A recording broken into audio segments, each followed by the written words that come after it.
Dari Solo. Cocok deh sana udaranya ya. Apa? Cocok udaranya. Enggak panas. Solo tuh panas. Solo. Malah putih soalnya. Hah? Malah putih. Di rumah terus.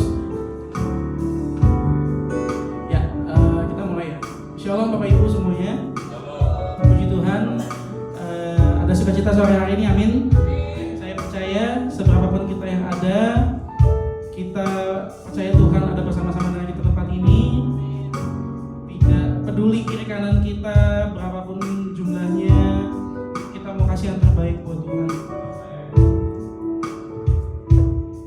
Ya. Sebelum kita mulai ibadah kita, mari kita sama-sama tundukkan kepala kita. Mari kita bersatu dalam doa. Tuhan Allah yang penuh kasih, Tuhan Allah yang kami sembah dalam nama Tuhan Yesus Kristus, mengucap syukur Tuhan buat setiap kebaikan Tuhan yang Tuhan boleh nyatakan dalam setiap kehidupan kami. Dari pagi tadi Tuhan, Kau masih bangunkan kami dan kasih kami nafas kehidupan Tuhan Yesus.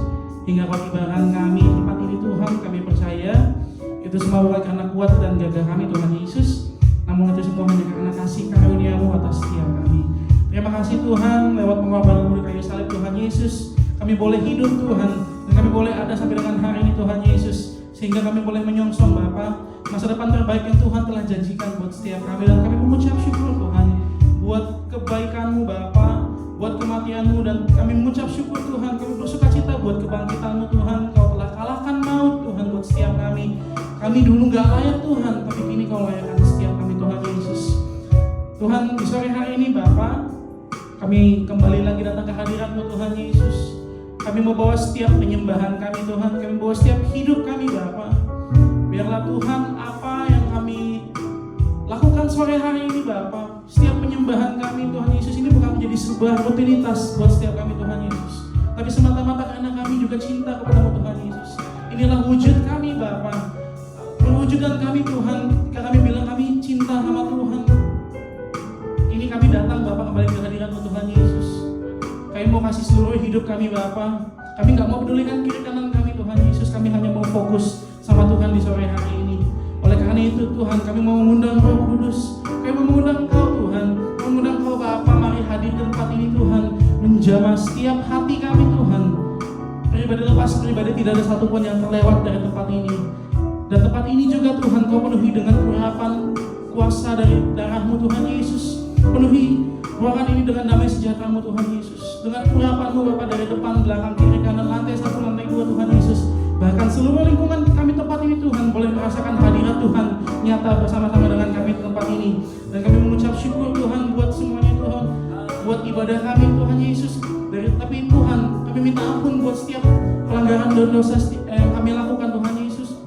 Kami tahu Tuhan, kami banyak menyakiti hati-Mu lewat perbuatan kami, lewat pikiran kami Tuhan, lewat tingkah laku kami.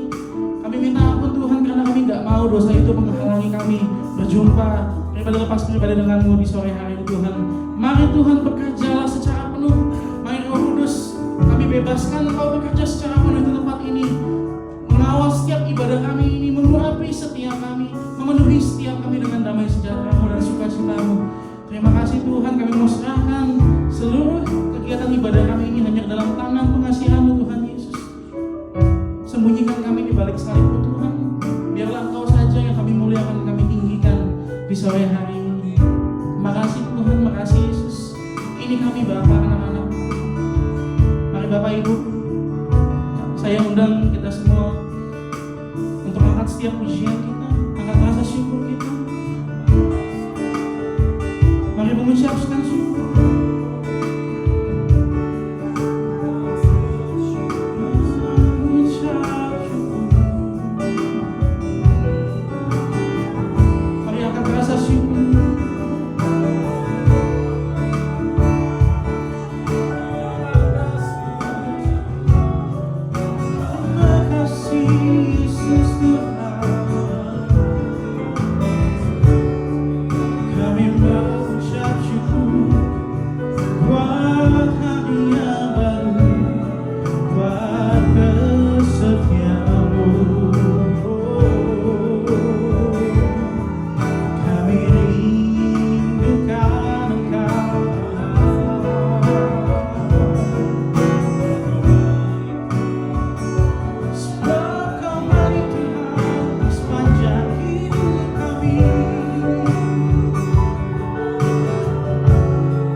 Untuk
di dalam kasih-Mu Bapa.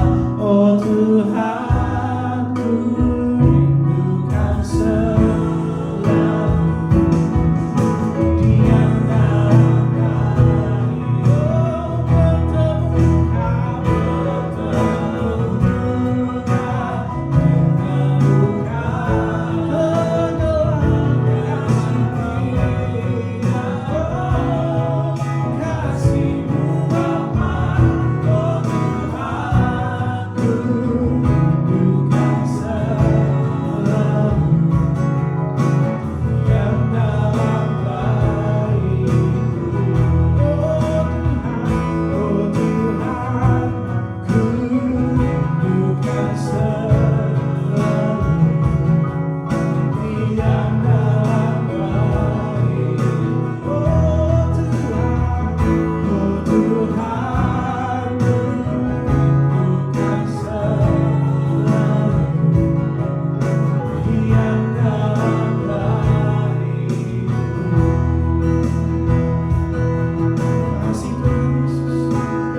bertemu sebab sekali Yesus tetap baik.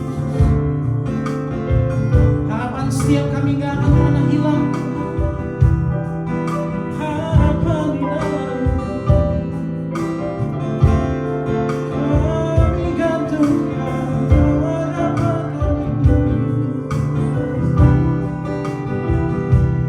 Sebab Kau selamanya Tuhan, selamanya Tuhan.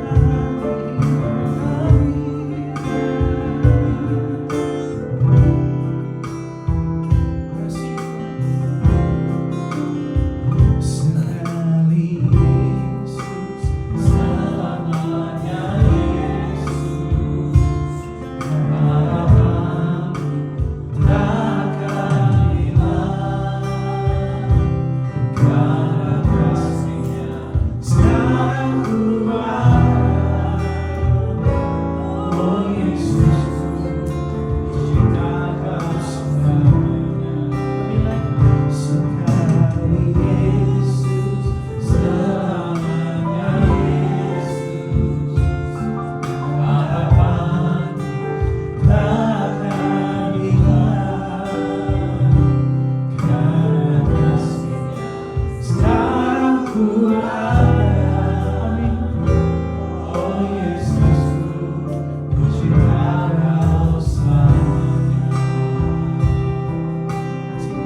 kasih-Mu Tuhan, kami ada sampai dengan hari ini Tuhan Yesus.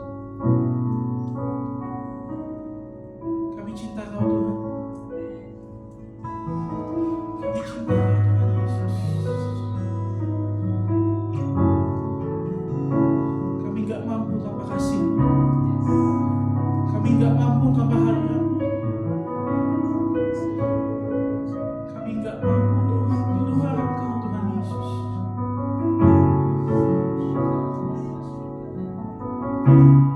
Kami mau pegang teguh janji-Mu Tuhan. Pengharapan kami Bapa gak akan pernah hilang Tuhan Yesus. Karena kami percaya Tuhan Kau Allah yang hidup, Kau Allah yang sanggup Tuhan. Jehovah Jireh, Jehovah Rafa. Kau menyediakan segalanya buat setiap kami. Kami mau berserah penuh di dalam Tuhan Yesus. Terima kasih Bapa, terima kasih Yesus. Lawatan-Mu nyata Tuhan sore hari ini. Terima kasih Tuhan. Kini tiba saatnya Bapa, kami mau memuji dan memuliakan nama-Mu lebih lagi Tuhan Yesus. Biarlah sukacita-Mu tetap tinggal dalam setiap kami Bapa. Kami mau berkata Tuhan, kami datang ketika kami pulang nanti Tuhan, kami tidak sama lagi Tuhan Yesus. Kami memperoleh kekuatan yang baru daripada-Mu Tuhan. Kami memperoleh sukacita yang baru daripada-Mu Tuhan Yesus. Setiap beban kami Tuhan Yesus, kami percaya Tuhan, Kau telah angkat semuanya itu Tuhan, dan Kau beri kelegaan buat setiap kami Bapa. Dan biarlah Tuhan damai sejahtera-Mu tetap tinggal dalam setiap kami Tuhan. Terima kasih Tuhan, terima kasih Yesus. Mari jemaat Tuhan yang siap untuk memuji Tuhan lebih lagi, sama-sama kita katakan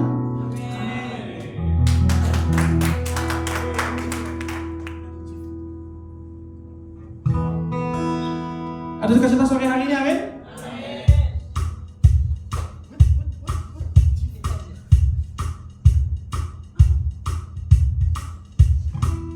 Kita percaya Tuhan sudah kasih sukacita yang baru buat setiap kita, amin. Oleh sebab itu kita mau angkat pujian kita.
dengan sukacita. Oh, ingatan tercurah rumahnya nyata kuasanya, oh nyata dengan segenap hatimu katakan nyata kuasanya.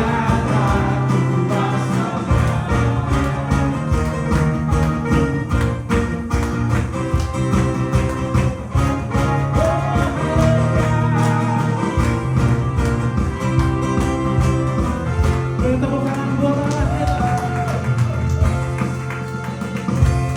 Coba Tuhan sekali kali duduk dalam hadirat Tuhan.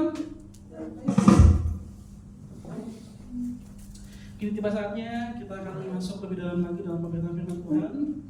Tapi sebelumnya kita akan memberikan persembahan. Hari ini saya undang kembali Bapak Ibu untuk sama-sama kita mempersiapkan persembahan kita dan kita sama-sama berdoa. Tuhan Allah yang penuh kasih, terima kasih Tuhan, kami rasakan nyata kasih-Mu buat setiap kami, sukacita yang baru sudah Kau kasih buat setiap kami, dan kami mengucap syukur Tuhan. Dan biarlah Tuhan damai sejahtera-Mu tinggal dalam setiap kami. Ketika kami pulang nanti Tuhan, kami boleh membagikannya ke setiap orang-orang yang kami jumpai Tuhan Yesus, dan mereka boleh melihat juga Tuhan ada Yesus di dalam setiap kehidupan kami. Terima kasih Tuhan, terima kasih Yesus. Kini tiba saatnya kami mau memberikan persembahan kami Tuhan. Biarlah Engkau yang memberkati setiap persembahan kami ini, dan Engkau juga memberkati setiap kami Bapa, pekerjaan kami, usaha kami, bahkan sekolah kami Tuhan Yesus.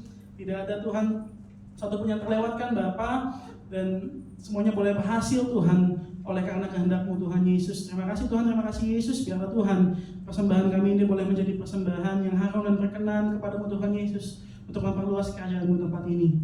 Hanya di dalam nama Tuhan Yesus kami siap memberi. Dalam nama Tuhan Yesus, amin. Ini ya, persembahan boleh dijalankan.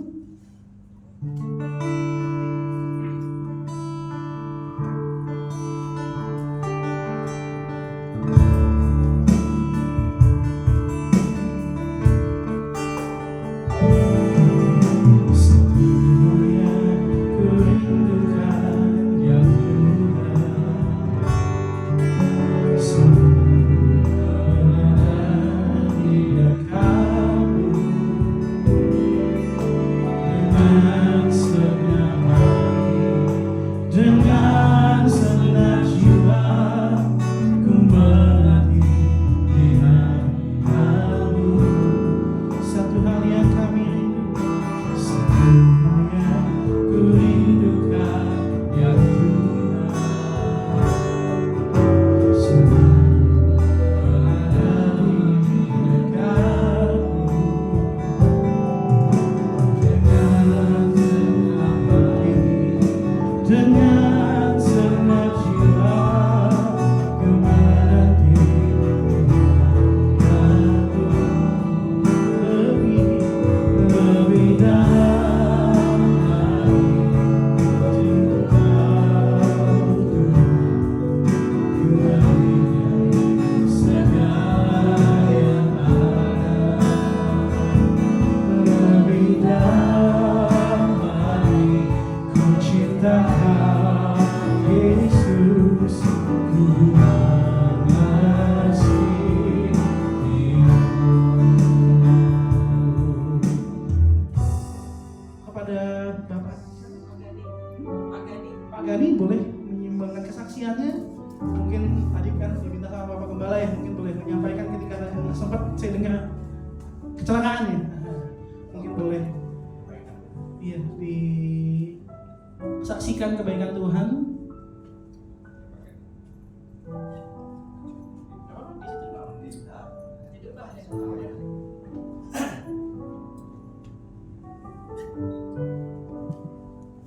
Ya, terima kasih ya buat Pak Masis.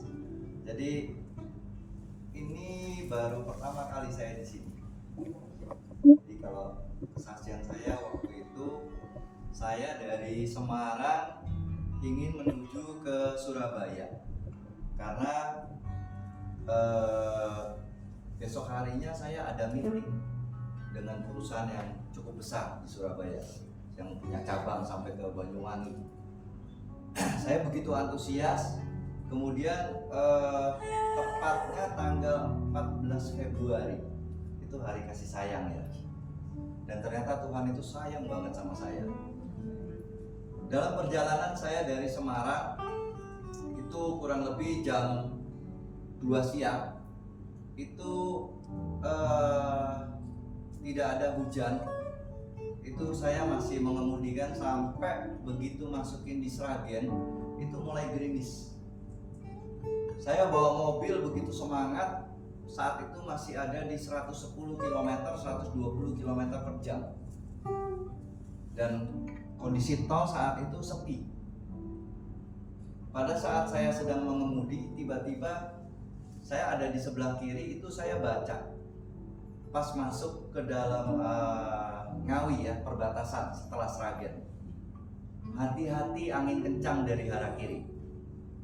Nah, kemudian waktu saya nyetir itu gerimis. Begitu saya lihat gerimis, saya turunin kecepatan. Pada saat saya turun kecepatan, tiba-tiba mobil saya dihempas sama angin begitu kencang dari arah kiri. Saya nyetir udah 30 tahun lebih dari saya remaja. Saya tahu kalau saya kena angin itu saya mesti gimana. Itu saya dihempaskan dari kiri ke arah kanan, tepat dekat sama pembatas jalan yang beton. Ya kalau di tol, dan itu kan permanen ya. Nah, pada saat spion saya kurang 1 jengkal dari pembatas beton, itu saya arahkan setir itu kalau bisa lurus. Ternyata di depan saya itu ada genangan air. Saya baru tahu kalau di Indonesia itu harusnya genangan air itu terbuangnya ke kiri dan ke kanan. Ternyata kalau di tol itu enggak. Di tol yang ada di Ngawi yang kita mesti hati-hati itu dia lebih cenderung. Jadi kalau jalan bahu kiri itu tengah-tengahnya dia buangnya ke kiri dan ke kanan. Nah, ke kanan ini ada pembatas sehingga menggenang airnya. Pada saat terkena aquaplaning itu saya nggak bisa tahan lagi karena mobil saya kebawa lagi ke kanan. Begitu mau kena pembatas beton lagi, langsung saya otomatis refleks, lupa semua yang saya pelajari. Saya banting setir saya ke kiri. Saya kebetulan naiknya Xenia Air Deluxe ya. Jadi mobilnya itu kan minibus besar ya. Kemudian pada saat saya banting ke kiri, itu depan saya itu ada dump truck. Jadi posisi saya pada saat disapu angin itu saya ke kanan. Kemudian terkena aquaplaning itu saya ke kiri. Depan saya itu keseret sama belakangnya dump truck. Pada saat saya ke kanan lagi, mau kena ke kanan, itu saya banting lagi ke kiri. Dan saat itu saya tahu pada saat saya banting setir saya ke kiri, itu yang ada di otak saya cuma satu. Mati saya, mati, kali ini saya mati. Karena bayangan saya saat saya banting ke kiri, itu tuh yang ada di otak saya, mobil saya pasti terguling. Karena ini kan Xenia, bukan mobil sedan. Dan ternyata mobil saya itu muter sampai 3 kali. Ya Bapak Ibu ya, muter sampai 3 kali. Dan saya merasakan. Tapi pada saat saya bilang, mati saya, kali ini saya mati, pasti mati. Dan saat itu juga saya bilang, Tuhan, saya minta ampun. Dan saat itu ada satu yang saya di luar dari nalar saya, di luar dari apa yang pernah saya pikirkan. Ada satu yang hangat itu memeluk saya. Kemudian tangan saya itu yang banting ke kiri setirnya itu ada yang pegang. Dan saat itu saya beranikan diri, saya buka mata saya. Saya udah berasa 3 kali putaran itu berasa. Saya buka, di sekeliling saya putih, saya nggak bisa lihat apa-apa. Dan pada saat itu saya bilang, mati saya, mati. Dan itu tapi hangat ya. Yang megang tangan saya itu hangat. Kemudian pada saat saya merasakan, saya nabrak. Itu di arah kiri, itu ada pembatas jalan yang terbuat dari besi. Dan besi itu ternyata besinya baja, saya baru tahu. Bukan besi plat yang dibengkokin sengaja, tapi itu memang dicetak. Besi yang sedemikian kuat itu akhirnya menghantam mobil saya ke sana dari depan sampai belakang. Itu mulai dari keseret ya di pinggir itu, akhirnya sampai saya berhenti. Setelah saya berhenti, saya buka mata saya. Apa yang terjadi dalam mobil saya? Ternyata Tuhan itu luar biasa. Saya parkir di bahu darurat, berhenti dengan sempurna. Kaca saya nggak ada yang pecah. Tapi saya merasakan benturan yang begitu besar. Sampai saya bingung, kok nggak ada yang pecah? Saya buka pintu kanan saya kan, saya lihat. Oh, amin, puji Tuhan, nggak ada yang rusak. Tapi begitu pas saya turun, saya keluar, saya balik badan. Bapak Ibu tahu apa yang ada di depan mata saya? Itu saya punya radiator itu tekuk masuk ke dalam. Kemudian headlamp depan kiri itu hancur berantakan sampai dia punya bumper depan itu ke bawah. Kemudian saya lihat lagi mobil saya, ya ampun, itu sobek sepanjang dari depan sampai ke belakang. Dan saya baru tahu setelah ada di bengkel besoknya, ternyata sasis belakang itu masuk ke dalam. Jadi entah gimana caranya, udah kehajar depan, terus kehajar belakang, saya nggak bisa jelasin. Tapi yang jelas itu hancur. Separuh badan itu semua remuk semua. Tapi sempat-sempatnya gitu loh, saya foto mobil saya, dan itu nggak ada asuransi. Ya, saya foto kanan kiri karena saya sebagai seorang engineer itu saya cuma bilang, Tuhan terima kasih. Tapi masalahnya gimana saya sampai Sidoarjo Tuhan? Besok saya mesti meeting. Terus mobil saya kayak gini. Ya udah, yang penting saya bisa jalan, besok saya bisa nge-grab. Otomatis pikiran manusia. Yang penting saya lihat ke bawah. Blok mesin nggak hancur. Nggak ada oli yang netes. Saya coba jalan Bapak Ibu. Setelah saya jalan, pelan-pelan saya ngerayap. Nggak lama ada rest area yang saya akan ingat seumur hidup. Jadi kurang lebih 5 km itu adalah rest area Troy 575. Kemudian saya minggir. Begitu saya pinggir, apa yang saya lakukan? Saya turun, pesan kopi satu. Saya cuma bisa lihat, ini besok saya pulang gimana ya? Gitu. Tuhan, ini gimana urusannya Tuhan? Nggak bersyukur gitu loh. Kalau saya udah diselamatin, belum bersyukur. Tahu-tahu orang-orang di sekeliling rest area itu semua berkumpul melihat mobil saya rusak. Semua bingung, Pak, tabrakan di mana? Tuh, kok nggak terbalik ya Pak? Iya kan? Semua orang bingung saat itu. Dan pada saat itu saya juga pusing ya. Akhirnya mereka nanya, terus Bapak gimana Pak? Mau ke arah mana? Jawaban saya cuma satu, saya aja bingung. Ya kan? Orang-orang juga bingung kan? Kalau saya keluar tol Waru, pas kalau Bapak Ibu tahu ya, kalau ke Surabaya, keluar tol Waru itu di sebelahnya Citos, City Tomorrow ya. Nah itu ada mall, itu depannya tuh pos polisi. Sedangkan saya harus putar balik. Dan saya tahu, maaf kalau ada yang keluarganya polisi ya. Polisi Surabaya itu paling hijau kalau melihat duit. Benar. Ya, jadi pada saat saya bilang, Tuhan ini bisa jalan nggak? Apakah Tuhan itu sayang sama saya cukup di situ? Ternyata enggak. Pada saat saya coba jalan, bawa jalan pelan-pelan, kecepatan 60 masih oke. Kecepatan 80 masih oke. Padahal sasisnya udah masuk. Begitu saya pacu lagi kecepatan 100, ternyata bumper yang tadinya udah di bawah itu semakin ke bawah dan kena ban. Bunyi keplak keplak keplak keplak keplak keplak keplak. Bumper saya itu udah miring. Sejengkal itu menyentuh tanah. Lampunya. Akhirnya saya coba, saya beranikan diri, saya pede. Keluarlah tol Waru. Dan di depan saya situ, begitu saya mau balik ke arah Sidoarjo, ke rumah teman saya,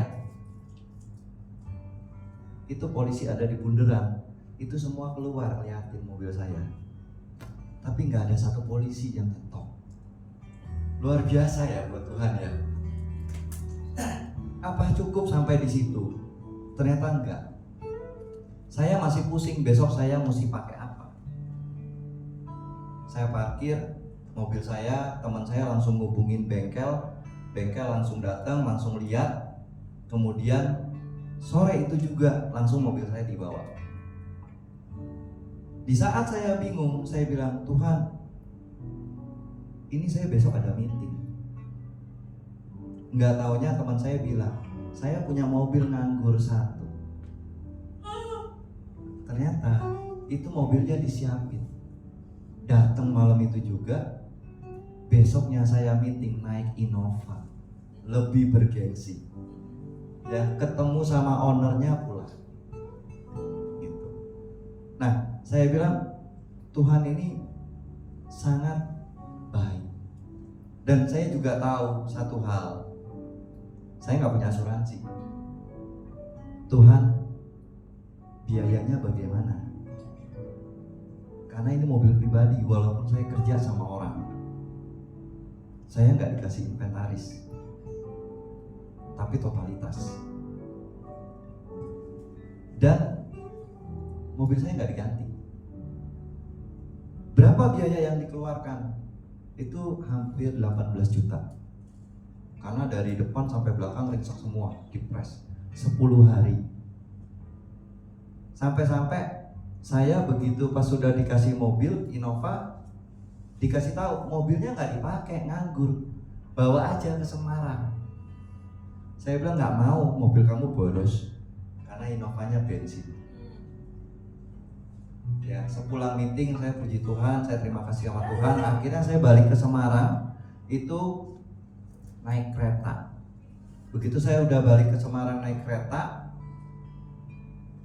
dan saya nggak diganti sama perusahaan, saya bingung, Tuhan saya nggak punya uang, bagaimana nebus mobil saya?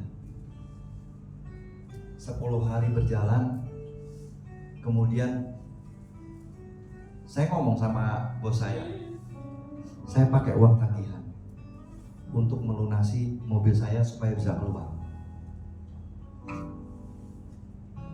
Dan bos saya diem. Terus saya bilang, sekarang hitungannya gimana dong? Saya harus nyicil berapa? Saya harus kembalikan uang perusahaan. Tapi sekali lagi, saya bilang, Tuhan saya nggak sanggup. Setelah berjalan 2 bulan, perusahaan memutuskan, mulai hari ini, semua pengeluaran kamu, berapapun yang kamu keluarkan, itu akan diganti sama perusahaan. Saya bilang, luar biasa. Terus bagaimana mobil yang 18 juta ini? Free, semua dihitung sama perusahaan. Nah itu Bapak Ibu, itu kesaksian saya bilang, wow, Tuhan begitu luar biasa. Dan saya juga sebenarnya masih banyak bertanya, Tuhan, apa maksud Tuhan? Tuhan bisa pakai saya seperti ini. Dan ternyata hari-hari berikutnya Tuhan bisa pakai saya itu lebih dahsyat lagi. Gitu. Jadi banyak kejadian-kejadian. Kalau diminta kesaksian, ada satu kesaksian yang kalau boleh saya sampaikan. Boleh Pak Moses? Boleh ya? Jadi setelah hari itu saya bingung, Tuhan saya mau dibawa kemana? Tuhan bilang, ikut kaum 100. saya ikut. Selama ini kom itu setahu saya offline ya. Baru saya tahu itu kemarin itu ada yang online. Ternyata udah jalan berapa lama. Akhirnya saya mengikuti online. Di saat online itu saya mulai mengerti Tuhan mengarahkan saya kemana. Saya bilang sama orang-orang, saya kerja, saya nggak mencari uang. Saya nggak pernah kerja cari uang. Terus kalau orang tanya, terus kamu kerja buat apa? Saya bilang, uang cari saya. Kenapa uang cari saya? Saya juga tahu bahwa dengan keahlian saya dan nama saya cukup ada di dunia plastik, banyak orang kenal saya, banyak orang berani bayar saya mahal. Tetapi saya ada di tempat perusahaan yang sekarang ini. Saya tanya sama Tuhan, Tuhan kenapa saya harus di sini? Di tempat lain saya bisa dibayar 50 juta loh, 1 bulan. Tapi di sini separuhnya Tuhan. Tapi Tuhan minta saya di perusahaan ini dan totalitas. Akhirnya saya bilang, ya udah, kalau memang itu maunya Tuhan, saya ikut. Sehingga saya bisa katakan sama orang-orang bahwa saya kerja, saya nggak nyari uang. Uang yang datang ke saya. Kenapa? Tuhan yang sediain. Saya datang untuk melayani Tuhan. Saya datang untuk membantu setiap orang yang nggak bisa menjadi bisa, yang nggak ngerti menjadi ngerti, yang tadinya katakanlah oh dia sulit secara ekonomi, saya akan coaching sampai dia bisa berhasil, sampai dia punya skill. Dan saya baru menyadari itu tujuan Tuhan bawa saya. Tapi ada yang lain yang jauh lebih dahsyat, yang bikin saya akhirnya mengikuti KOM 200. Ini baru KOM 200 baru diadakan Pak Moses. Baru 5 kali 6 kali pertemuan. Itu pun juga luar biasa. Karena Ibu Marlinda tidak memutuskan untuk online. Tetap harus offline. Onsite. Sedangkan saya kan harus keliling-keliling. Tapi nyatanya saya bilang, Tuhan, saya begitu ingin ikut KOM 200. Ternyata diputuskan sama Bu Marlinda itu menjadi online. Dan yang luar biasanya pada saat saya mengikuti KOM 100, saya masih bertanya sampai sekarang, mungkin saya juga bertanya sama Pak Moses, ya kan, kenapa Tuhan pilih saya? Saya masih nggak ngerti, gitu. Karena teman saya yang kebetulan tadi minjemin mobil, itu satu ketika mamanya masuk rumah sakit. Sudah tua, sudah umur 70. Pada saat mamanya masuk rumah sakit, tidak ada satu anak pun yang menjenguk dari 5 orang anaknya. Hanya anak yang terakhir ini yang tinggal sama dia, itu yang bawa ke rumah sakit. Dan itu pun dimasukin ke IGD. Pada saat dia bingung, dia telepon saya. Begitu saya lihat matanya di video call, itu matanya udah putih. Bapak Ibu, udah putih, udah naik ke atas. Kita tahu orang-orang itu kalau dokter udah lihat, wah matanya udah putih, itu umurnya udah nggak lama, ya kan, udah lemes, bahkan dehidrasi, sampai mau diinfus aja susah. Akhirnya saya hari itu nggak ngerti, Bapak Ibu, saya harus berbuat apa. Saya hanya tahu apa yang diajari orang tua saya. Apa kata dokter, akhirnya saya amini. Kemudian saya melihat situasi seperti itu dan saya bilang, bawa rumah sakit. Ternyata rumah sakit Siloam di Surabaya pun penuh. RSUD Sidoarjo pun penuh. Tidak ada kamar. Kondisinya udah kayak gitu. Akhirnya saya bilang, ya sudah, kumpulkan semua anak-anaknya. Akhirnya dibawa pulang, semua anak-anaknya ngumpul. Dan setelah hasil ronsen keluar, dibaca, ternyata mamanya teman saya ini terkena pneumonia. Padahal COVID udah nggak ada. Mungkin ya masih ada, tapi lebih lemah. Dari foto ronsen itu saya dikasih lihat. Itu juga saya kasih kesaksian di KOM 100, Pak Moses. Jadi paru-parunya itu putih semua, bintik-bintik putih. Dan kebetulan mamanya ini adalah komorbid. Dia punya asma. Akhirnya saat itu dipanggil Ibu Sandra dari pendoa Betani Sidoarjo. Kemudian juga ada beberapa pengerja di situ. Mereka berkumpul, mereka berdoa.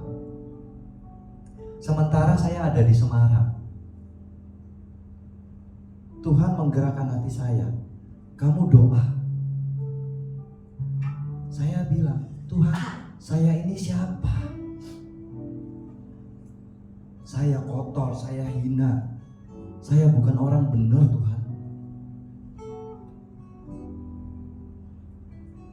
Saya bingung. Dan itu malam-malam. Bagaimana saya berdoanya, Tuhan? Saya habis video call. Napasnya cuma bisa setarik, 2 tarik. Makanan gak ada yang bisa masuk. Cuma bisa 2 suap. 10 kali suntikan itu gagal masuk ke infus. Infus yang terakhir bisa jalan. Saya bingung. Malam itu saya bingung. Saya ada di kantor jam 9 malam itu. Masih kerjakan yang lain. Tapi Tuhan terus mengetuk pintu hati saya. Doa. Bagaimana Tuhan? Nyalain handphone kamu. Video call. Apa bisa nyembuhin orang lewat video call? Kamu jangan membatasi kuasa Tuhan. Itu Roh Kudus itu ngasih terus ke saya, dorong saya.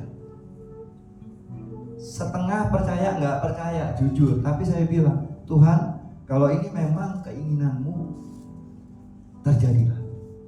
Dan amin. Kemudian saya coba, saya video call teman saya. Kemudian saya tanya, kamu sayang mama kamu? Sayang. Peluk dia.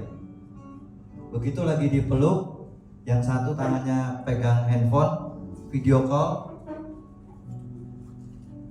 Terus saya bilang, Tuhan minta saya berdoa buat mama kamu. Pegang dadanya sekarang. Pada saat pegang, kita berdoa sama-sama. Dan yang saya bingung saat itu, saya dapat dari hati saya dibimbing keluar mengatakan sesuatu yang menurut saya mustahil. Kenapa? Karena Roh Kudus sampaikan mamanya akan diberi paru-paru yang baru. Saya kaget. Saya bilang, Tuhan, siapa saya? Kemudian kita berdoa. Dan akhirnya saya dengan berani saya katakan, dalam nama Tuhan Yesus, mama diberikan paru-paru yang baru sekarang juga. Dan akhirnya diamini. Kita bertiga. Tapi di rumah itu juga ada orang lain yang menyaksikan. Pada saat diamini itu, kemudian saya juga berdoa, Tuhan, tunjukkan kasih-Mu Tuhan. Diberikan paru-paru yang baru dalam nama Tuhan Yesus. Pada saat selesai video call, gak lama anaknya telepon, mama lapar, makan 2 piring. Kaget saya. Hanya selang 15 menit.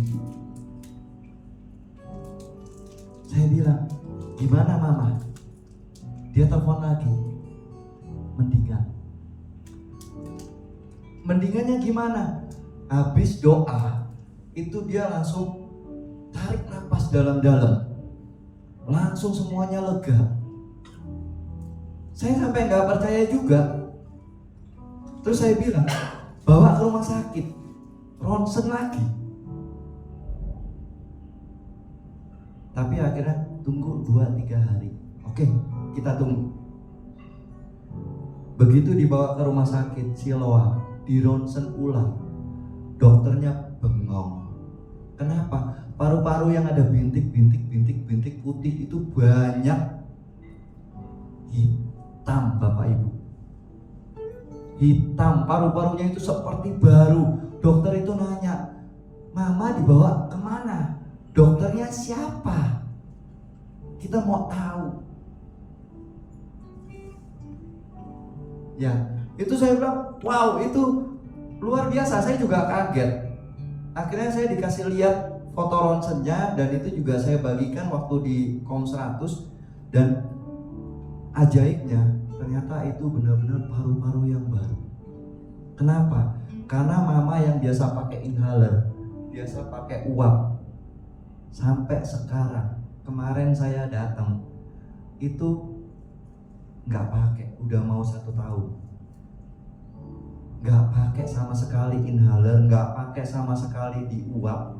Kemudian mamanya itu masih bisa jalan-jalan kemana, ke tempat yang jauh, dan jauh lebih sehat daripada saya. Saya jalan berapa langkah udah ngap-ngap, mamanya masih kuat petantang-petenteng, udah kayak anak muda.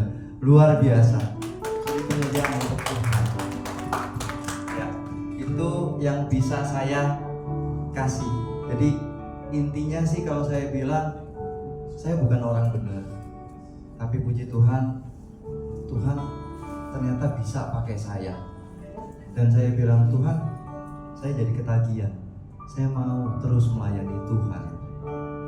Dan Tuhan mengarahkan saya ke sini. Terus terang, pagi-pagi ya Bapak Ibu, pada saat saya udah rencana liburan ke Malang, saya tidak ada rencana untuk ke home. Tapi tadi pagi saya bilang, oke, kita berangkat jam 7. Sampai di sini mungkin jam 1. Saya bisa ke home. Tapi ternyata kalau Bapak Ibu tahu, tadi pagi tol itu ditutup satu arah dari Boyolali sampai ke Jakarta. Saya harus lewat jalur biasa yang mana butuh waktu 8-9 jam. Pada saat saya jalan, Tuhan, saya nggak bisa ke home, tapi saya punya kerinduan untuk datang ke home. Dan apa yang terjadi hari ini, satu keajaiban lagi. Begitu saya sampai di Ungaran, saya sampai kaget. Kalau nggak salah saya screenshot. Boleh saya kasih lihat ya Pak ya? Saya screenshot ya Bapak Ibu ya, supaya orang-orang ini bingung gitu loh. Kok saya yang terboden, tapi mobil saya bisa lewat. Kebetulan ini saya screenshot tadi.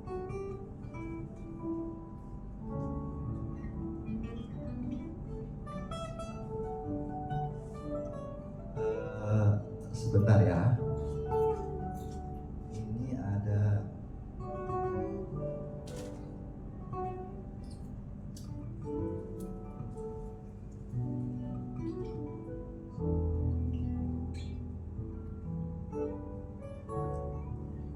ya, saya lewat mobil saya di mana semuanya perboden. Ya Pak ya. Ini kan orang aneh Bu, Pak. Ini mobil saya ini. Ini jalurnya perboden semua. Apa yang aneh? Pada saat saya bilang saya mau ke home, tapi ya kelihatannya nggak bisa. Tahu-tahu selesai nggak lama, Google bilang lewat kiri. Loh, ini kan perboden. Saya ikutin. Dan ternyata begitu saya masuk di Ungaran, sampai saya ke Mojokerto, ternyata saya dibukain tol terus jalan paling depan. Luar biasa ya. Begitu sampai Mojokerto, saya bilang sampai ke sini, wah telat. Ternyata sampai di hotel, isi saya turunin, anak-anak saya mereka kecapean.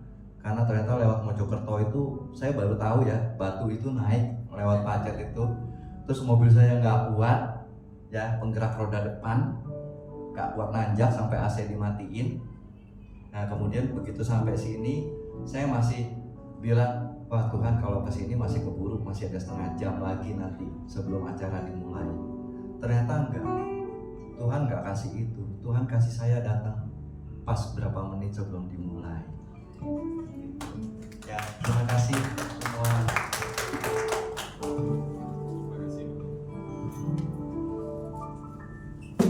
Puji Tuhan buat kesaksiannya.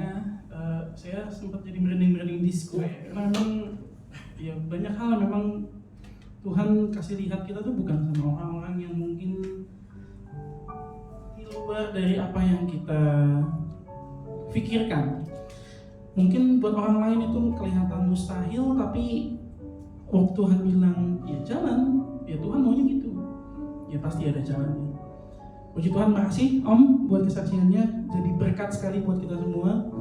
Semakin percaya, semakin dikuatkan. Ini tiba saatnya kita akan lanjut untuk lebih dalam lagi dalam firman Tuhan. Kita angkat pujian kita sekali lagi.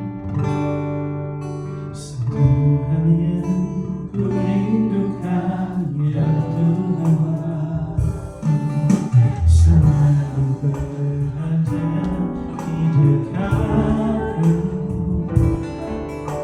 dengan segenap hati, dengan segenap jiwa, ku mati di hadiratmu. Semua yang ku rindukan ya Tuhan, selalu berada di dekatmu, dengan segenap hati, dengan segenap jiwa, ku mati di hadiratmu. Lebih dalam lagi ku rindu Kau Tuhan, lebih dari segala yang ada. Lebih dalam lagi ku cinta Kau Yesus, ku mengasihi. Lebih lagi katakan lebih dalam. Bapak Ibu sekarang aku pakai ini. Rindu Kau, saya udah mulai. Lebih dari segala yang ada, lebih dalam lagi ku cinta Kau Yesus, ku mengasihi dan kami mengasihi-Mu, ku mengasihi, kami mengasihi-Mu, ku mengasihi-Mu.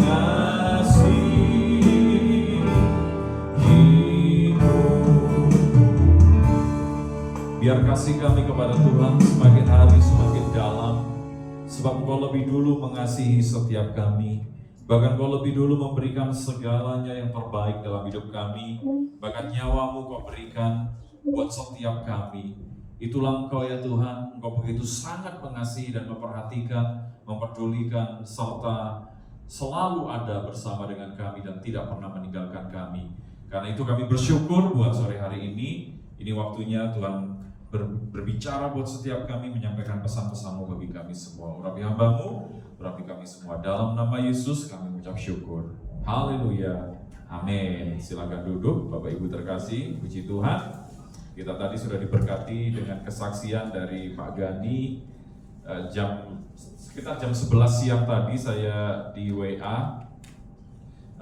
Kita WA dengan Pak Gani dan saya kirim alamat di tempat ini, dan puji Tuhan ya beliau bisa tiba di tempat ini dengan tepat waktu, lalu kemudian membagikan kesaksian yang tentunya sangat memberkati kita.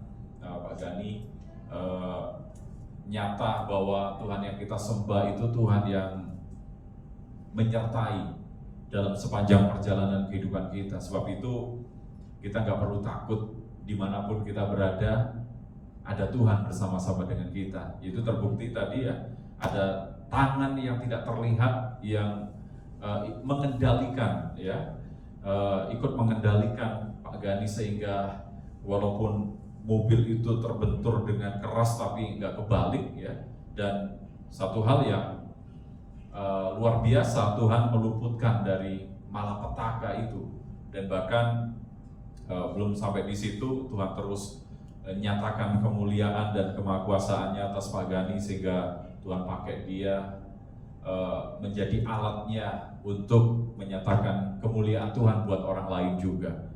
Dan ini meneguhkan kita bahwa Tuhan nggak pandang bulu mau pakai siapapun, bukan hanya pendeta saja, bukan hanya penginjil, bukan hanya bahkan hamba-hamba Tuhan yang hebat yang Tuhan pakai, tapi setiap orang yang punya kerinduan untuk melayani Dia, maka Tuhan juga bisa pakai.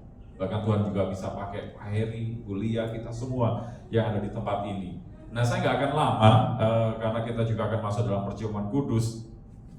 Hari ini saya beri judul firman Tuhan, Kristen Jalan Tengah. Kristen Jalan Tengah.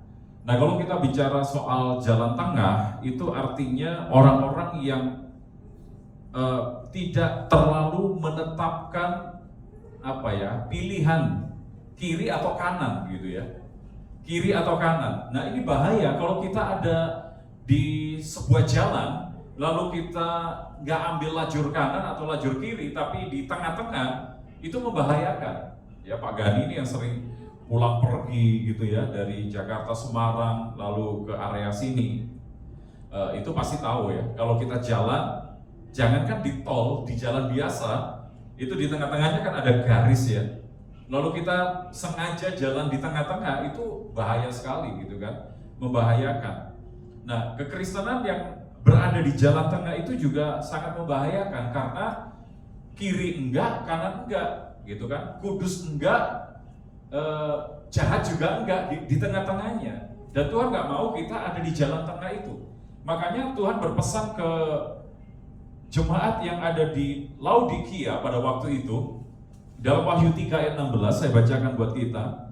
Wahyu 3 ayat 16, jadi karena engkau suam-suam kuku dan tidak dingin atau panas, aku akan memuntahkan engkau dari mulutku. Wahyu 3 ayat 16 ini luar biasa. Dikatakan jadi karena engkau suam. Suam itu panas enggak, dingin juga enggak, anget-anget kuku. Nah, nggak boleh kita ada di area seperti itu. Kita nggak boleh ada di jalan tengah. Kalau mau panas, panas sekalian. Kalau mau dingin, dingin sekalian. Sebab kalau tidak dibilang, aku akan memuntahkan engkau dari mulutku. Nah, ada satu lagi, saya mau baca di Wahyu pasal yang ke-22. Ya, Wahyu pasal yang ke-22 ayat yang ke-11. Saya akan jelaskan konteksnya ini ya. Wahyu 22 ayat 11 dikatakan gini, barang siapa yang berbuat jahat, biarlah ia terus berbuat jahat. Barang siapa yang cemar, biarlah ia terus cemar. Dan barang siapa yang benar, biarlah ia terus berbuat kebenaran. Barang siapa yang kudus, biarlah ia terus menguduskan dirinya. Ini yang Tuhan mau, artinya gini, jangan kita ada di tengah-tengah, di jalan tengah tadi. Kalau mau kiri, kiri aja sekalian. Kalau mau kanan, kanan sekalian. Kalau mau ikut Tuhan sungguh-sungguh. Kalau nggak mau ikut Tuhan, ya nggak usah ikut Tuhan, beneran gitu loh. Kalau mau hidup kudus, ya semakin kudus. Kalau mau cemar, cemar aja sekalian. Kalau mau bener, bener sekalian. Kalau mau rusak, rusak sekalian. Karena nggak ada berkat di area tengah itu. Justru membahayakan ketika kita ada di jalan tengah. Nah, hari-hari ini kehidupan kekristenan sedang mengalami sebuah goncangan ya. Terutama di kalangan anak-anak muda. Kita beberapa waktu terakhir ini mungkin tidak asing dengan bukan paham, aliran atau bukan juga aliran, sebuah mungkin pemahaman yang menganggap mereka itu Kristen progresif. Nah, ini sesuatu yang membahayakan karena bagi mereka kaum Kristen progresif ini ya menganggap bahwa neraka itu hanya kiasan. Neraka itu nggak betul-betul ada, bayangkan. Ya, kalau anak-anak muda yang suka dengan kehidupan yang dipenuhi dengan sesuatu yang nggak benar gitu, yang nggak kudus, lalu kemudian menangkap apa yang diajarkan, ya luar biasa, ternyata neraka nggak ada. Ya, setelah mati nanti nggak tahu di mana tempatnya. Padahal jelas-jelas Alkitab berkata hanya ada 2 tempat. Tempat yang abadi, tempat yang kekal. Kalau nggak surga yang kekal, ya lautan api yang kekal atau neraka itu. Nggak ada tempat di antaranya. Nah, bagi kelompok Kristen progresif ini nggak percaya bahwa neraka itu benar-benar ada. Itu hanya sebuah kiasan yang menunjukkan bahwa adanya sebuah keadaan yang mengerikan. Ketika seseorang mengalami keadaan yang mengerikan, itu neraka. Ketika seseorang mengalami keadaan yang penuh dengan damai sejahtera, itu sedang ada di surga. Nah, ini bahaya ini, pengajaran-pengajaran seperti itu. Bahkan mereka menganggap bahwa orang-orang yang ada di dalam, yang tahu mengasihi, berbuat baik, berbuat kebaikan, walaupun gak percaya Yesus, selamat juga. Nah, ini sesuatu yang membahayakan. Kalau begitu, buat apa pengorbanan Yesus yang mahal di atas kayu salib? Kalau dengan perbuatan baik itu bisa menyelamatkan. Apalagi di kitab Yesaya berkata, kebaikan orang setiap kita itu seperti kain kotor. Ya. Gak ada nilainya di hadapan Tuhan. Gak ada sesuatu yang bisa membawa kita ke tempat yang kekal nantinya, kebaikan itu. Nah, makanya hati-hati. Ya, kelompok Kristen progresif ini adalah kelompok Kristen jalan tengah tadi. Panas nggak panas, dingin nggak dingin. Nah, makanya hari ini kita mau belajar agar di dalam kehidupan kita jangan menjadi orang-orang Kristen yang jalan tengah tadi. Karena waktu kita menjadi orang Kristen jalan tengah, yang pertama gini, kita akan dihinggapi dengan roh rata-rata atau spirit mediocrity. Mediokritas itu roh rata-rata. Jadi nggak ada pertumbuhan dalam hidupnya. Ya, yang penting ke gereja. Yang penting KTP-nya masih Kristen. Yang penting Natal ya ke gereja, Paskah ya ke gereja. Tapi nggak ada pertumbuhan iman. Kalau dibuat grafik, datar terus rata-rata. Nah, kalau kita ada di area jalan tengah atau menjadi orang Kristen jalan tengah, maka kita akan dihinggapi dengan roh rata-rata itu. Sehingga apa? Akibatnya begini, kita nggak bisa maksimal di dalam hidup. Padahal Tuhan mau apapun yang kita lakukan, yang kita kerjakan, tadi Pak Gani kan sampaikan ya, walaupun nggak ada sebelumnya, nggak ada fasilitas inventaris dari kantor ya untuk mobilitasnya, tapi dia melakukan dengan ya sekuat tenaga itu, dengan antusias, nggak melakukannya dengan asal-asalan. Itu Alkitabiah, karena Alkitab berkata gini, apapun juga yang dijumpai oleh tanganmu untuk dikerjakan, kita pengkhotbah bilang, kerjakanlah itu dengan sekuat tenaga. Karena tidak ada pertimbangan, pengetahuan ke tempat dunia orang mati di mana kita akan berada nantinya. Artinya begini, selama kehidupan masih ada, kita mesti maksimal, lakukan dengan sebaik mungkin apa yang bisa kita lakukan. Nah, orang Kristen jalan tengah gak ada kemaksimalan dalam hidupnya.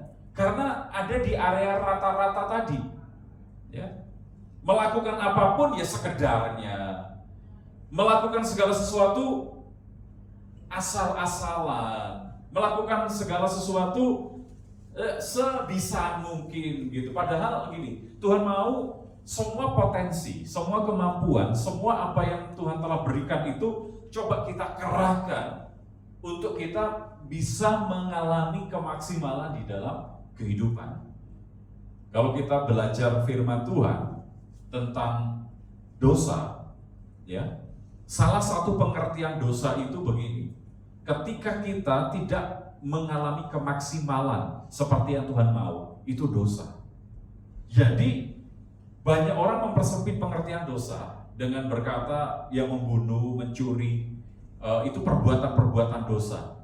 Tetapi ternyata waktu kita nggak maksimal, itu dosa di hadapan Tuhan. Nah, makanya jangan sampai kita menjadi orang Kristen jalan tengah yang kemudian dihinggapi dengan roh rata-rata sehingga kita nggak bisa maksimal. Nah, yang kedua, kalau kita jadi orang Kristen jalan tengah, kita akan menjadi orang-orang yang oportunis. Oportunis itu apa ya? Apa simpelnya oportunis itu? cari aman atau mana yang menguntungkan buat dia.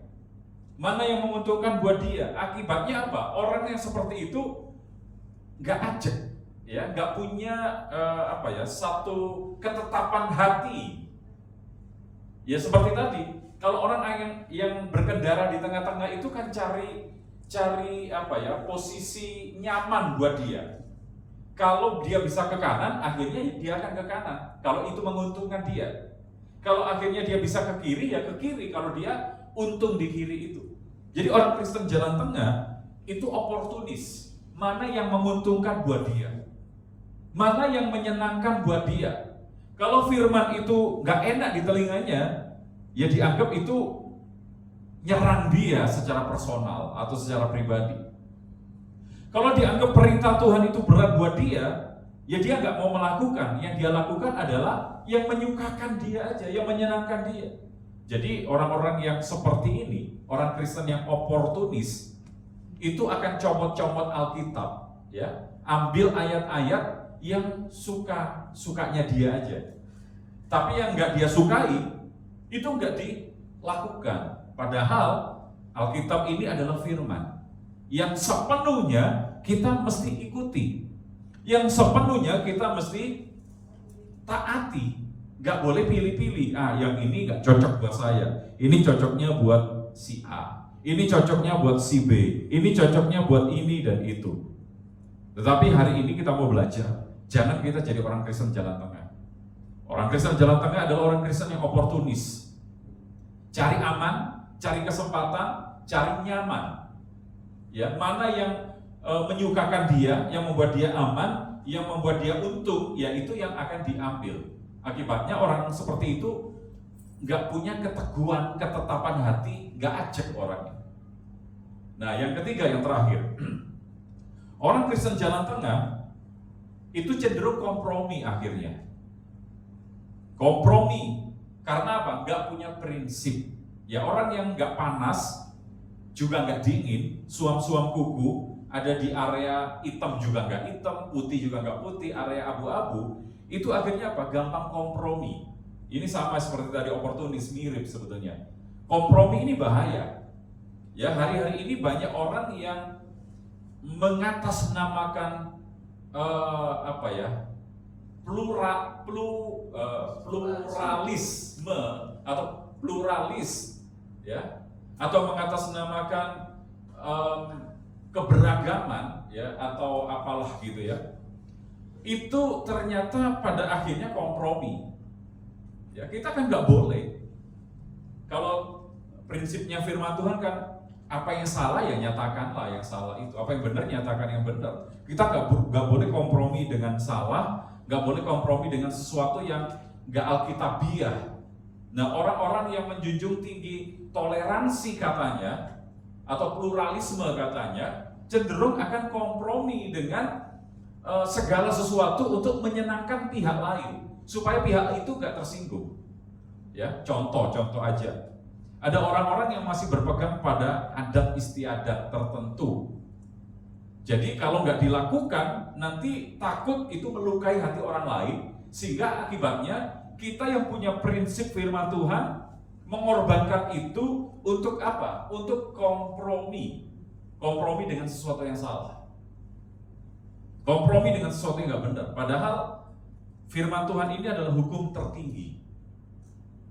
Di atas semua hukum-hukum dunia, di atas semua aturan-aturan yang dibuat oleh manusia, termasuk adat atau termasuk kepercayaan leluhur yang dipegang turun-temurun dan lain sebagainya.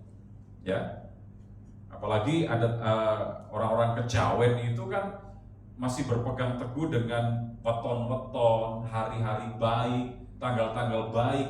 Tapi kita percaya semua hari baik, ya, semua tanggal baik, gitu kan. Dulu memang keluarga kami, ya, ini ada kakak saya, orang tua saya itu banyak dimintai tolong gitu untuk cari hari baik kalau orang itu menikah, cari hari baik kalau orang itu mau bangun rumah dan lain sebagainya. Ya, tapi sekarang kita percaya semua hari itu baik, nggak ada hari yang nggak baik. Nah, ketika kita masih berpegang dengan hal seperti itu, kita itu ada di jalan tengah sebetulnya. Ya, cenderung kompromi supaya kita nggak melukai orang lain atau kemudian menyinggung perasaan orang lain yang berpegang pada adat istiadat, sehingga kita menyemplungkan diri kita atau kita memasukkan diri kita pada lingkaran itu yang tidak berpadanan dengan firman itu. Makanya kita harus punya prinsip di sini kuncinya. Prinsip yang kita hidupi adalah firman Tuhan.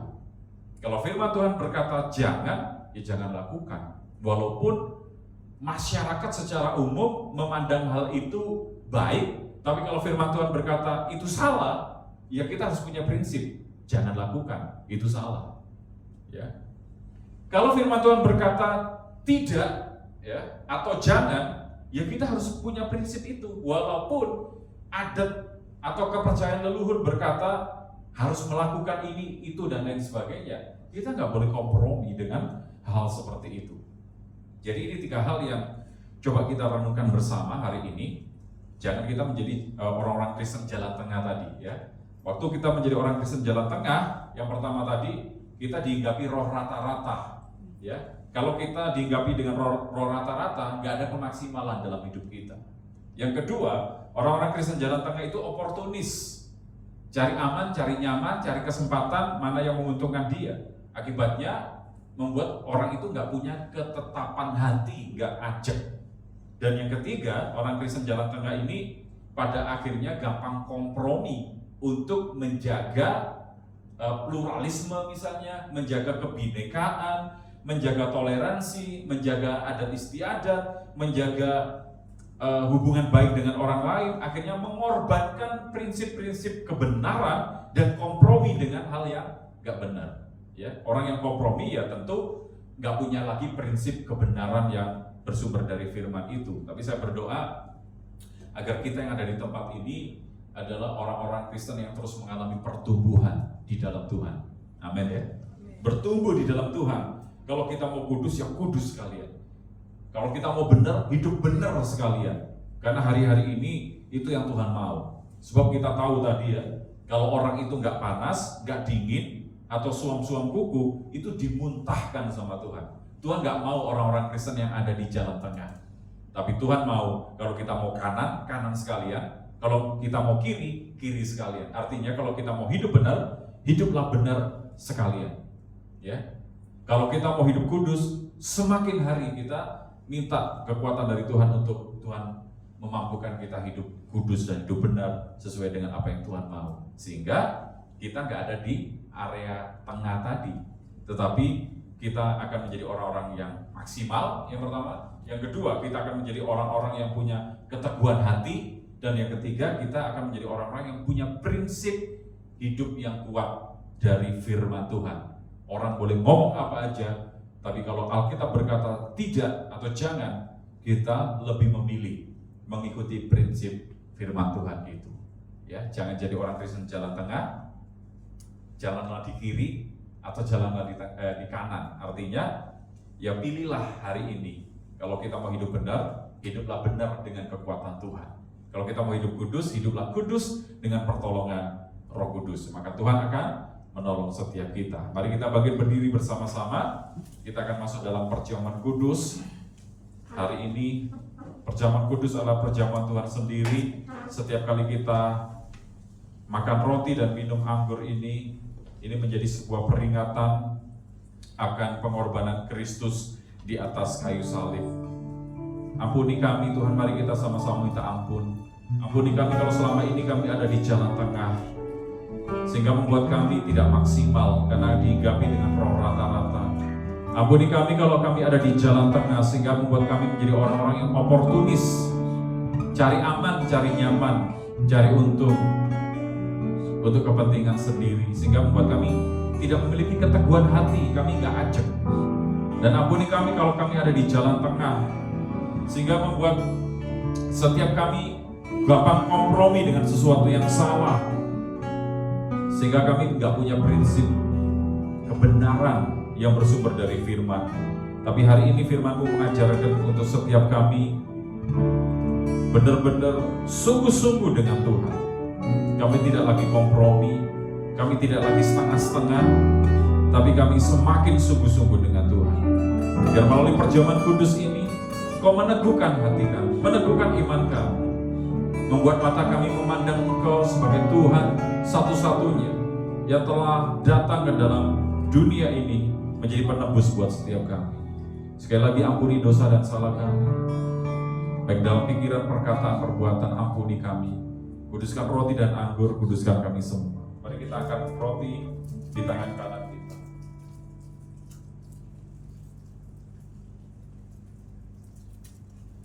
Sebab apa yang telah kuteruskan kepadamu telah kuterima dari Tuhan, yaitu bahwa Tuhan Yesus pada malam waktu ia diserahkan mengambil roti, dan sesudah itu yang mengucap syukur atasnya, ia memecah-mecahkannya dan berkata, inilah tubuhku yang diserahkan bagi kamu, perbuatlah ini menjadi peringatan akan aku. Bukankah roti yang atasnya kita pecah-pecahkan adalah persekutuan dengan tubuh Kristus? Katakan amin. Mari kita makan dengan iman dalam nama Yesus.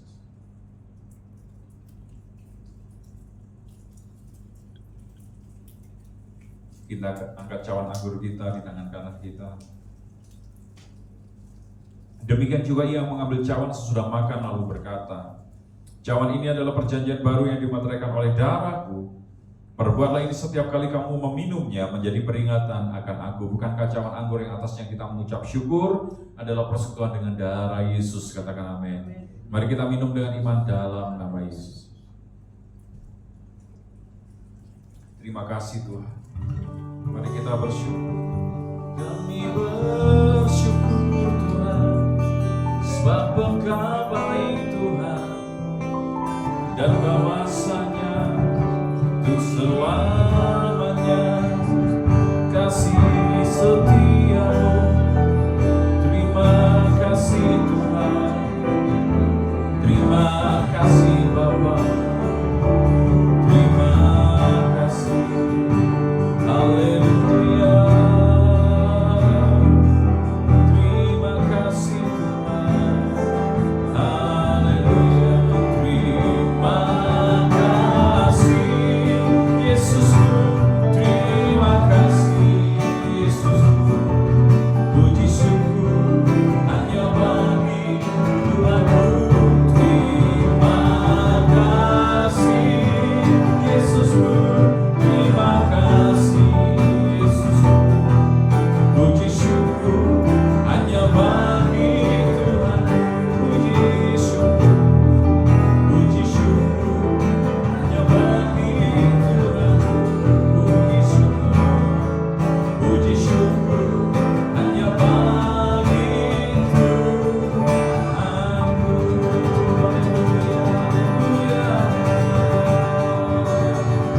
Kami percaya saat ini kuasa-Mu memulihkan setiap kami, menyembuhkan yang sakit, memulihkan yang menderita, bahkan menghibur setiap kami yang saat ini mungkin dalam keadaan yang tidak baik. Kami percaya satu hal, kami punya Tuhan yang selalu menyertai, selalu ada dimanapun kami berada, dan Engkau terbukti tidak pernah sedetik pun meninggalkan setiap kami. Terima kasih Tuhan. Terima kasih Bapa untuk firman-Mu, untuk kesaksian yang memberkati kami. Terima kasih untuk perjamuan kudus hari ini. Kami kembalikan segala puji hormat hanya bagi-Mu. Dalam nama Yesus. Haleluya. Amin. Silakan duduk. Untuk pengumuman,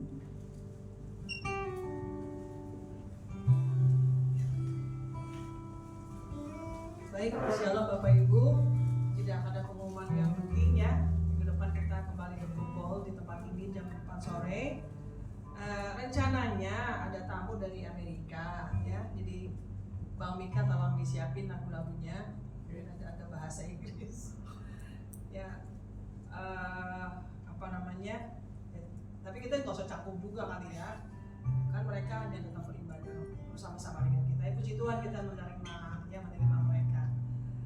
Itu saja pengumumannya. Kita lanjut dengan doa syafaat. Setelah itu doa berkat. Silakan Pak Heri.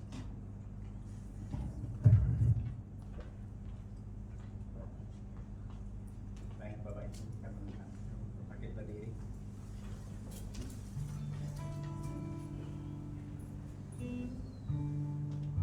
Segala puji dan syukur menaikkan ke dalam surga. Kau begitu baik Tuhan, dulu sekarang bahkan sampai selamanya. Tuhan Tuhan Yesus, yang mana Tuhan saat ini Tuhan kami terima kasih karunia Engkau ya Tuhan Yesus. Engkau kekuatan kami dari pagi hari siang hingga sore ini Tuhan. Kami ya Tuhan bersama umat boleh berkumpul sore ini Tuhan Yesus untuk memuji dan memuliakan nama Tuhan, kebesaran kemuliaan Engkau ya Tuhan. Tuhan Tuhan Yesus, seberapa kami yang ada sore ini, Engkau lawat kami Tuhan Yesus. Engkau beri kekuatan, Engkau beri penghiburan, Engkau berkati kami ya Tuhan Yesus. Apa yang menjadi keperluan kami, menjadi kerinduan kami Tuhan Yesus. Melalui Tuhan yang usaha berkati, yang belajar menjadi hikmat itu daripada Engkau Tuhan Yesus. Engkau pakai ya Tuhan setiap kami Tuhan Yesus. Setiap apa yang kami miliki Tuhan Yesus, talenta kami Tuhan Yesus. Kami rindu Tuhan untuk melayani Engkau. Kami rindu Tuhan Yesus bersama Tuhan Bapa di surga. Cuma saya tidak mengerti Tuhan Yesus, kami Tuhan datang sore ini Tuhan Yesus. Dan setiap kami ya Tuhan, segala pujian hormat kami Tuhan Yesus kami persembahkan kepada Tuhan. Bahkan kami menerima dari kesempatan indah Tuhan dan firman Tuhan itu sampaikan oleh hamba-Mu Tuhan sore ini Tuhan Yesus. Kami berkekurangan ya Tuhan Yesus. Kami jauh dan belum sempurna dan dirampungkan. Mari kami percaya Tuhan Yesus, Engkau lah yang akan menyempurnakan setiap pribadi lepas pribadi kami Tuhan Yesus. Kalau dengan dosa Tuhan Yesus, Tuhan mulai pikiran, perbuatan apapun yang kami ada berkenan Tuhan, kami percaya Tuhan Yesus ampuni Tuhan sehingga kami layak ya Tuhan. Kami tidak ada Tuhan Engkau Bapa di surga. Kami berdoa Tuhan Yesus, buat kami masing-masing serahkan semuanya kepada Engkau. Kami berdoa Tuhan pemerintahan yang Tuhan negara kami Indonesia ini Tuhan tangan Engkau, para pemimpin Engkau pakai ya Tuhan Yesus yang sebenarnya dengan Engkau yang menyatakan Tuhan akan berfirman khusus untuk pertama langit Tuhan Yesus. Kami serahkan ke tangan Engkau Tuhan Yesus, biar Tuhan kami berpuji Engkau, kami layak tempat ini Tuhan. Dalam lantai 1 lantai 2 jauhkan dari kuasa-kuasa roh jahat yang tidak senang dalam kami. Terima kasih Bapa di surga, kami menjadi kepada pengharapan kami. Kami serahkan kembalikan. Mari Bapak Ibu terkasih, kita arahkan hati kepada Tuhan. Saat ini terimalah berkat anugerah dan damai sejahtera yang berlimpah dari Bapa di surga melalui putranya yang tunggal Yesus Kristus, dan persekutuan yang manis dengan Roh Kudus memberkati kita mulai sekarang sampai selama-lamanya. Dalam nama Yesus kita terima berkat ini. Haleluya. Amin. Tuhan berkati. Selamat hari Minggu, selamat kembali beraktivitas. Tuhan Yesus memberkati.